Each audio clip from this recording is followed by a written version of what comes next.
رضی اللہ تبارک و تعالیٰ سے مروی ہے کہ رسول اللہ صلی اللہ علیہ وسلم نے ارشاد فرمایا، تمہارے اسلام کا پورا ہونا یہ ہے کہ تم اپنے مال کی زکوٰۃ ادا کرو۔ کیا فرمایا؟ کہ ہم یہ چاہتے ہیں کہ اسلام ہمارا پورا ہو جائے، ہم کامل اسلام کے اندر داخل ہو جائیں، کامل اسلام کے اندر داخل ہو جائیں تو صحیح معنوں میں ہم اپنے مالوں کی زکوٰۃ نکالیں۔ جو صحیح معنوں میں اپنے مالوں کی زکوٰۃ نکالے گا وہ کامل ایمان والا ہے، اور جو اپنے مال کی زکوٰۃ صحیح معنوں میں نہ نکالے تو اس کا ایمان پھر کامل نہیں ہے، بلکہ اس کے لیے حدیث مصطفیٰ اور قرآن مجید فرقان حمید میں بڑی سخت وعیدیں آئی ہیں جو اپنے مالوں کی زکوٰۃ نہیں نکالتے ہیں۔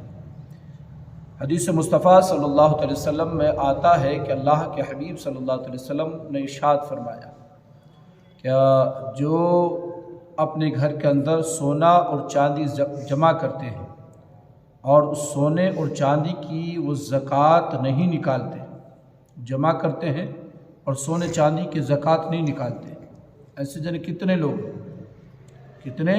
لوگ ہیں جو صحیح معنوں میں اپنے سونے اور چاندی کی زکوٰۃ نہیں نکالتے، یا ان کے پاس کیش ہے، یہ نہیں کہ خالی بہت سارے کے ذہن میں یہ آ جائے گا کیونکہ اپنے یہاں اگلی بات کو زیادہ پکڑ لیتے ہیں، پچھلی بات کو چھوڑ دیتے ہیں۔ یہاں کا اپنے یہاں کا جو رول ہے نا کہ بھائی مولانا صاحب نے سونے کو چاندی کو کہا، کیش کا تو ذکر ہی نہیں ہے نا ہے، تو جس کے پاس کیش ہے تو کیش والے کے اوپر بھی زکوٰۃ فرض ہے۔ وہ ابھی مسائل آگے آئیں گے کہ کتنے پیسے ہونے کے اوپر ہمارے اوپر زکوٰۃ فرض ہوگی، کتنا سونا ہوگا تو زکوٰۃ فرض ہوگی، اور کتنی چاندی ہوگی تو ہمارے اوپر زکوٰۃ فرض ہوگی، اور کتنے پلاٹ ہوں گے تو زکوٰۃ فرض ہوگی، کتنے گھر ہوں گے تو زکوٰۃ فرض ہوگی، کتنی گاڑیاں ہوں گی تو زکوٰۃ فرض ہوگی، کتنی بکریاں یا بھینسیں ہوں گی تو ہمارے اوپر زکوٰۃ فرض ہوگی۔ جانوروں کے اوپر بھی زکوٰۃ ہے، شریعت میں جانوروں کے اوپر بھی زکوٰۃ ہے، یا کتنا ہمارے پاس گیہوں پیدا ہوں گے جو کھیتی کرتے ہیں، کتنا رائی وغیرہ جو پیدا ہوگی، جو کھیتی سے اناج پیدا ہوتا ہے اس کے اوپر کتنے پر زکوٰۃ فرض ہے، وہ سارے مسائل ابھی آگے آئیں گے، یہ ضمناً میں نے یہ باتیں بتا دی جو ہماری ضروریات تھے۔ میں یہ سمجھتا ہوں کہ یہ سب کے اندر ہی ہے۔ اب وہ الگ بات ہے کہ کتنا شریعت کا جو حکم ہے وہاں تک ہم پہنچتے ہیں یا نہیں پہنچتے ہیں۔ اگر پہنچتے ہیں تو پھر ہم صاحب نصاب ہیں، ہمارے اوپر زکوٰۃ فرض ہے، اور نہیں پہنچتے ہیں تو پھر صاحب نصاب نہیں، زکوٰۃ فرض نہیں۔ وہ سب باتیں انشاءاللہ آگے آئیں گی۔ تو اللہ کے رسول صلی اللہ علیہ وسلم نے ارشاد فرمایا کہ جو گھر کے اندر سونا یا چاندی جمع کرتے ہیں اور وہ اس کی زکوٰۃ نہیں نکالتے، اللہ کے حبیب صلی اللہ علیہ وسلم نے ارشاد فرمایا کل قیامت کے دن اس کو جہنم کی آگ میں تختی بنا کر اس کو تپایا جائے گا۔ سونے اور چاندی کو تختی بنا کر اس کو تپایا جائے گا، اور تپانے کے بعد جس نے اپنے گھر کے اندر رکھا اور اس کی زکوٰۃ نہیں نکالی تو آقا فرماتی کہ اس کی پیشانی کو اس سے دکایا جائے گا، اس کی پیشانی پر اس کو لگایا جائے گا۔ اب اندازہ لگاؤ، معمولی سی کیل اگر گرم ہمارے ہاتھ پر لگ جائے تو ہم تو برداشت کر لیتے ہیں، گھر کے اندر جس سے چمچ سے سبزی چلائی جاتی ہے وہ زیادہ گرم ہو جائے تو وہی ہم سے برداشت نہیں ہوتا، تو وہ جہنم کی آگ میں جو سونا یا چاندی تپایا ہوا ہوگا وہ کیسے انسان برداشت کر سکتا ہے؟ اللہ کے رسول صلی اللہ علیہ وسلم ارشاد فرماتے ان کی جلد نکل جائے گی اور چربی نظر آئے گی، چربی، حالانکہ حتیٰ کہ وہ یعنی آقا فرماتے ٹھنڈا ہو جائے گا، پھر اس کو تپایا جائے گا، غرض یہ کہ ان کو وہ سزا دی جائے گی، اور اس سے بھی بھیانک ان کو سزائیں ہیں۔ حدیث مصطفیٰ صلی اللہ علیہ وسلم نے حضرت ابو ہریرہ رضی اللہ تبارک تعالیٰ فرماتے ہیں کہ اللہ کے حبیب صلی اللہ علیہ وسلم فرماتے ہیں جو مجھ کو 6 چیزوں کی ضمانت دے دے، آقا فرماتے ہیں جو مجھ کو 6 چیزوں کی ضمانت دے دے اس کے لیے میں جنت کا ضامن ہوں۔ کیا فرمایا اللہ کے رسول نے کہ مجھ کو 6 چیزوں کی ضمانت دے دے اور میں اس کا جنت کا ضامن ہوں، یعنی میں اس کو جنت میں اللہ رب العزت اس کو جنت ضرور عطا فرمائے۔ آقا ضمانت دے رہے ہیں جنت کی، مگر شرط یہ ہے آقا فرماتی کہ وہ مجھے 6 چیزوں کی ضمانت دے دے۔ راوی کہتے ہیں کہ میں نے عرض کیا کہ وہ 6 چیزیں کیا ہیں؟ اللہ کے رسول صلی اللہ علیہ وسلم نے ارشاد فرمایا نماز وقت پر قائم کرنا۔ سبحان اللہ۔ سب سے پہلا کیا ہے؟ نماز۔ اب ہم تم الحمدللہ مسلمان ہیں، ایمانداری سے بتاؤ کہ ہم تم وقت پر نماز قائم کر رہے ہیں؟ اللہ ماشاء اللہ۔ اپنی منوالی والی چل رہی ہے نہیں چل رہی؟ تو پھر جو یہ حدیث مصطفیٰ اس کی ضمن میں ہم تو آتے نہیں ہیں، اس کی ضمن میں ہم تو آتے نہیں ہیں، پھر اللہ ہی خیر فرمائے ہمارا کیا حال ہے۔ ہم کس جگہ پر ہیں، کون سی جگہ پر، اللہ ہی رحم فرمائے۔ ہم آقا نے پہلی حدیث مصطفیٰ کا پہلا کیا ہے جملہ؟ آقا فرماتے جو نماز وقت پر قائم کرے۔ دوسرا اللہ کے رسول نے فرمایا جو اپنے مالوں کی زکوٰۃ نکالے۔ کتنے ہو گئے؟ 2 ہو گئے، جو اپنے مالوں کی زکوٰۃ نکالے۔ اور آقا فرماتے ہیں تیسرا یہ ہے کہ امانت کے اندر وہ خیانت نہ کرے۔ کوئی اس کا مسلمان بھائی کسی کے پاس امانت رکھے اور وہ امانت ہو، اس کے اندر وہ خیانت نہ کرے۔ اور چوتھا یہ ہے کہ اب وہ اپنی شرم گاہوں کی حفاظت کرے، اپنی شرم گاہوں کی حفاظت کرے۔ اور پانچواں ہے کہ وہ اپنے شکم کی حفاظت کرے، یعنی شکم کو کسی حرام لقمہ اس کے شکم کے اندر اپنے نہ ڈالے، حرام لقمہ شکم کے اندر نہ ڈالے۔ اور وہ اپنی زبان کی حفاظت کرے۔ کیا کرے؟ وہ اپنی زبان کی حفاظت کرے۔ آقا فرماتے اگر تم اس بات کی ضمانت دیتے ہو، یعنی نماز وقت پر پڑھتے ہو، اپنے مالوں کی زکوٰۃ نکالتے ہو، امانت میں خیانت نہیں کرتے، اپنی شرم گاہوں کی حفاظت کرتے ہو، اپنے پیٹ کے اندر حرام لقمہ نہیں ڈالتے، زبان کی اپنی حفاظت کرتے ہو، آقا فرماتے اس چیز کی تم ضمانت دے دو، جنت کی میں تم کو ضمانت دے دیتا ہوں۔ اس چیز کی تم مجھ کو ضمانت دے دو، جنت کی میں تم کو ضمانت دے دیتا ہوں کہ جاؤ اللہ نے تم کو جنت عطا فرما دی۔ کتنی سستی ہے جنت، کتنی سستی ہے جنت، اگر ہم کریں تو بتائیے کتنی سستی ہے۔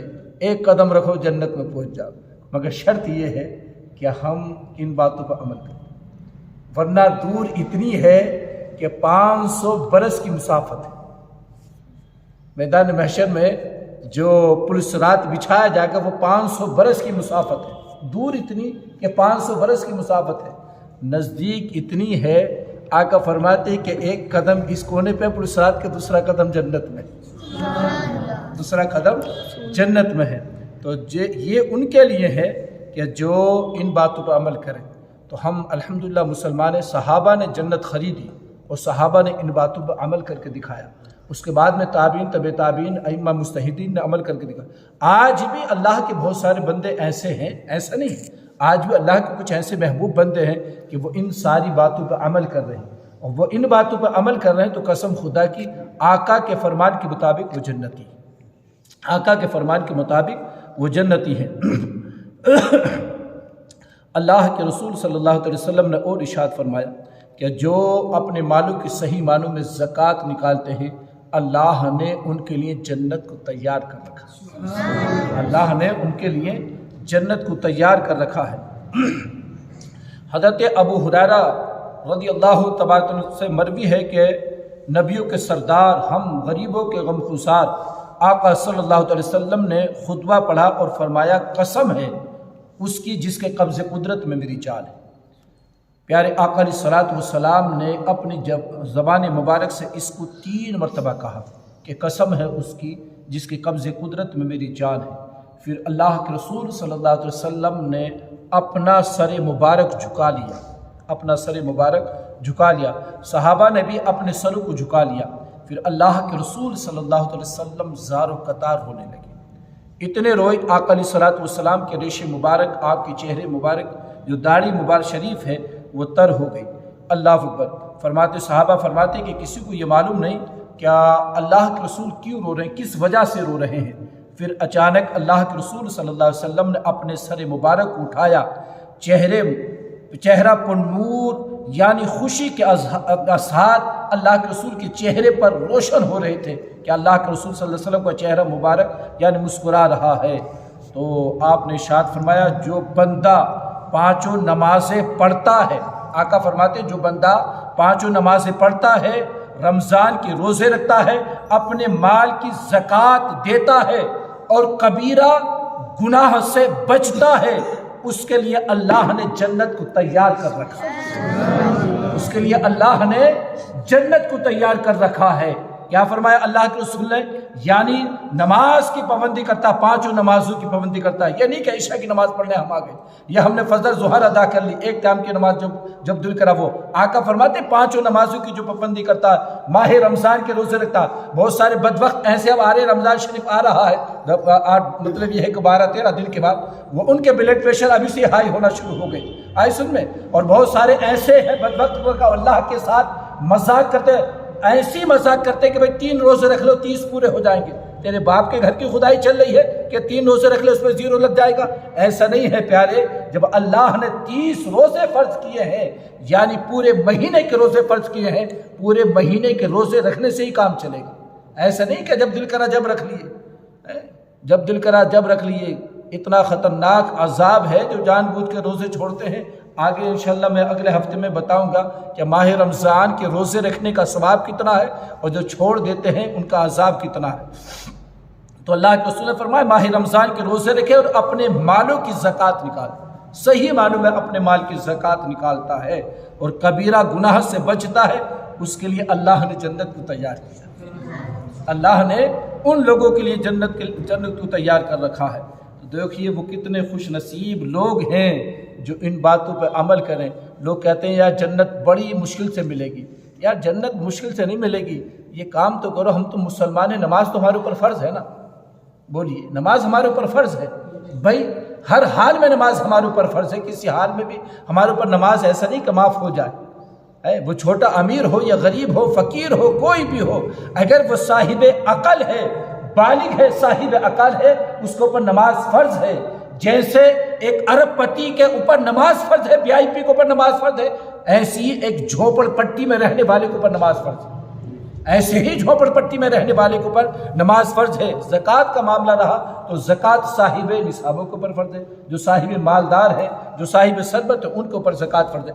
ماہ رمضان کے روزے کو رہا تو ماہ رمضان کے روزے جیسے امیر پر فرض ہے ویسے غریب کے اوپر بھی فرض ہے، ویسے ہی غریب کے اوپر فرض ہے۔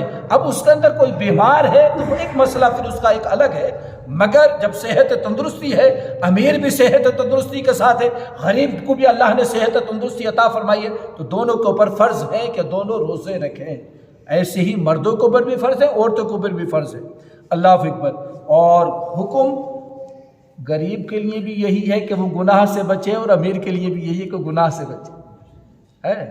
مگر ہم تو کہ سماجوں کے اندر تو حالات الگ آ گئے ہیں نا، کہ دیکھا کہ غریب ہے تو بھائی غریب کے لیے بہت سارے دروازے بند ہیں سماج کی طرف سے، اور اگر مالدار ہے تو سارے دروازے اس کے لیے کھلے ہوئے ہیں، اور سب اس کے سپورٹ میں کھڑے ہو جاتے ہیں کہ بھائی تمہارے لیے سب جائز ہے، تمہارے لیے سب جائز ہے۔ تو آج جائز تم ان کے لیے سب کر رہے ہو، کل جب ڈنڈے پڑیں گے نا تو پھر وہ اکیلے ہی بھوکتا رہا ہوگا، اور جو اس میں شامل ہوئے ہیں ان کے اوپر سب کے اوپر ڈنڈے پکڑے جائیں گے کل قیامت کے دن۔ کسی کو وہاں پر رعایت نہیں ہے شریعت کا کہ جو شریعت کے ساتھ کھلواڑ کرے یا مذاق کرے۔ اور بہت ساری حدیثیں ہیں، دیکھیے حضرت ماں عائشہ صدیقہ رضی اللہ تبارک و تعالی عنہا سے روایت ہے کہ رسول اللہ صلی اللہ علیہ وسلم نے ارشاد فرمایا، مسلمان جو ایک چھوارا جانتے ہیں چھوارا کیا بولتے ہیں، کھارک بولتے ہیں، کیا بولتے ہیں، کھارک بولتے ہیں، کھارک یا کھجور یا چھوارا۔ حضرت ماں عائشہ صدیقہ سے یہ روایت ہے، اور اللہ کے رسول صلی اللہ علیہ وسلم ارشاد فرماتے ہیں کہ ایک مسلمان ایک چھوارا، کتنا؟ ایک چھوارا یا ایک نوالا جو ہم کھانا کھا رہے ہیں، نوالا، ایک نوالا اللہ رب العزت کی راہ میں دیتا ہے، اللہ رب العزت کی راہ میں دیتا تو اللہ تعالیٰ اس سے بڑھاتا ہے، کیا کرتا ہے؟ تو اللہ تعالیٰ اس سے بڑھاتا ہے۔ ہم یہ سوچتے ہیں کہ یار میں نے اگر میرے پاس میں 50,000 روپے ہیں، 1,000 روپے یا 500 روپے میں نے اللہ کی راہ میں دے دیے تو یار میری رقم میں کمی ہو گئی۔ پیارے کمی نہیں ہوتی ہے، وہ جو تم نے 500 روپے اپنی رقم میں سے جو نکال کے دیے ہیں نا، وہ 500 روپے ان 50,000 روپے کو بچا لیتا ہے، ڈوبنے سے بچا لیتا ہے، فضول جگہ حرام جگہ جانے سے بچا لیتا ہے، بہت ساری چیزوں سے تمہارے کو بچا لیتا ہے۔ حضرت ماں عائشہ فرماتی ہے کہ آقا نے فرمایا کہ ایک چھوارا یہ ایک نوالا کوئی اللہ کی راہ میں دیتا ہے تو اللہ رب العزت اس کو بڑھاتا ہے۔ کیسے بڑھاتا ہے؟ مثال دیتے پھر اللہ کے رسول فرماتے ہیں جیسے آدمی اپنے بچڑے کو پالتا ہے یا اپنے بکری کے بچوں کو پالتا ہے، بکری کے بچوں کو پالتا ہے، وہ بظاہر تو ہم چھوٹا سا لیتے ہیں، جب چھوٹا لیتے تو اس کی قیمت الگ ہوتی ہے نہیں ہوتی ہے، اور جب وہ بڑا ہو جائے تو اس کی قیمت بڑھ جاتی ہے نا۔ تو آقا فرماتے ہیں کہ جیسے ایک انسان بکری یا ایک انسان بچڑے کو یا بدنے کو پالتا ہے اور وہ بڑا ہوتا رہتا ہے، ایسی اللہ رب العزت جس نے وہ چھوارا دیا ہے یا اللہ کی راہ میں ایک کھجور دی ہے یا ایک نوالا دیا ہے، اللہ اس کو پالتا ہے حتیٰ کہ وہ احد پہاڑ کے برابر ہو جاتا ہے۔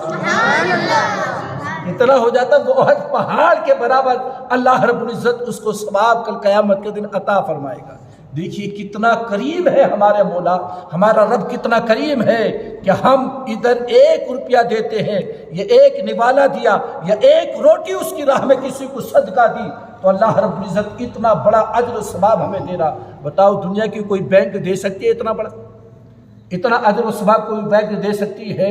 قسم خدا کی جو اللہ کی ذات پر بھروسہ رکھ کر دیتے ہیں پھر اللہ رب العزت ان کو بے شمار ایسی چیزیں عطا فرماتا ہے۔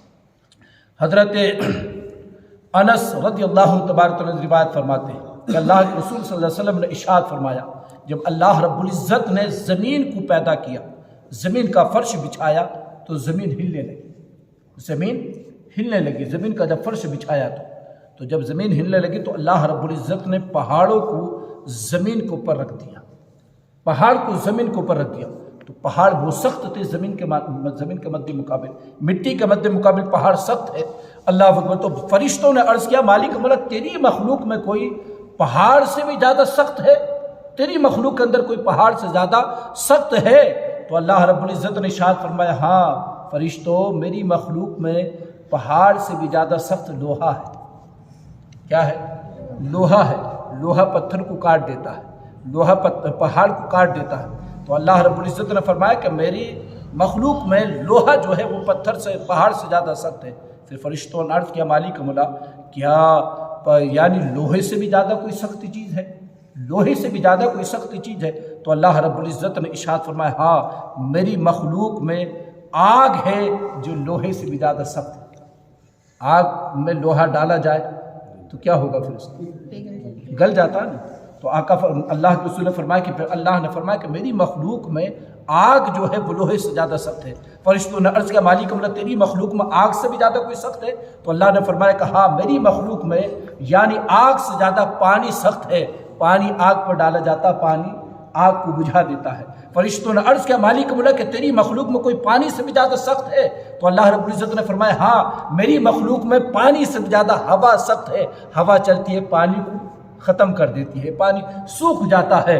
پھر فرشتوں نے عرض کیا مالک مولا کہ تیری مخلوق کے اندر کوئی ہوا سے بھی زیادہ سخت ہے، ہوا سے بھی زیادہ کوئی سخت ہے؟ تو اللہ رب العزت نے ارشاد فرمایا ہاں میری مخلوق میں فرشتوں سے بھی یعنی ہوا سے بھی زیادہ سخت ہے۔ فرشتوں نے پوچھا مالک مولا وہ کون ہے؟ فرمایا وہ ابن آدم ہے جو اپنے سیدھے ہاتھ سے صدقہ دیتا ہے اور بائیں ہاتھ کو خبر نہیں ہوتی۔ سبحان اللہ۔ سیدھے ہاتھ سے صدقہ دے اور بائیں ہاتھ کو خبر نہ ہو، یعنی اتنا چھپا کر صدقہ دے، اتنا چھپا کر کسی کی مدد کرے کہ وہ سیدھے ہاتھ سے دے تو بائیں ہاتھ کو خبر نہیں ہو۔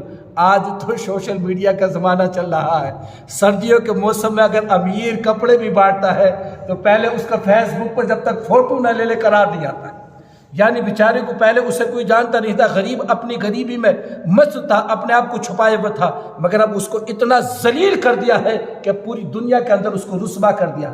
آج کا حالات یہ ہے نہیں ہے، اگر کمبل بانٹے جاتے ہیں تو پہلے سوشل میڈیا پر اس کو وائرل کیا جا رہا ہے۔ تو دوستو ایسے وائرل کرنے سے یا ایسے کھلم کھلا کسی کی مدد کرنا جو ہے وہ ایک طرح کا اس کو غریب کو ذلیل کرنا ہے۔ حدیث مصطفیٰ یہ ہے کہ جب تم کسی کی مدد کرو، غریب کی مدد کرو تو ایسے مدد کرو جیب میں سے جو نکال کر دے دیا، پھر بائیں ہاتھ کو بھی تمہاری خبر نہیں ہونی چاہیے، بائیں ہاتھ کو بھی خبر نہیں ہونی چاہیے۔ جو اتنی چھپا کر دیتے ہیں اس کا اجر اللہ بے حساب عطا فرماتا ہے۔ اللہ رب العزت ان باتوں پر ہم سب کو عمل کی توفیق عطا فرمائے۔